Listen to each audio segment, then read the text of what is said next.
Hi mga katoto! Alright! So meron ako napanood na video mga katoto at gusto kong i-share sa inyo to. Spoilers alert na rin para sa Fantastic Four First Steps. Tignan nyo to. Nakalagay dito, New Reed Richards screams while stretching. So oo nga no. Hindi ko napansin nung una to na yun nga pala talaga yung powers niya. Ba't kaya siya nasasaktan dito mga katoto? Pero yung unang Mr. Fantastic dun sa 2005, tignan nyo.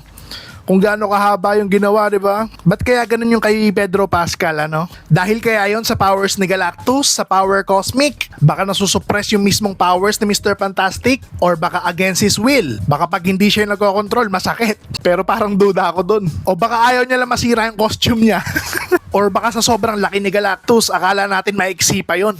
Baka sobrang haba na pala. Hindi lang halata dahil sobrang laki ni Galactus. Pero oo nga no. Dapat yun talaga yung pinaka-strength ni Mr. Fantastic eh. Parang naging weakness pa dito. Considering na 4 years niya nang hawak yung powers na yun, di ba dapat na-master niya na yan? Pero ako personally sa tingin ko sa powers ni Galactus yan. Baka may malaking factor yun kung ba't nasasaktan si Reed nung hinahatak siya. Pero kayo mga katoto, anong thoughts nyo?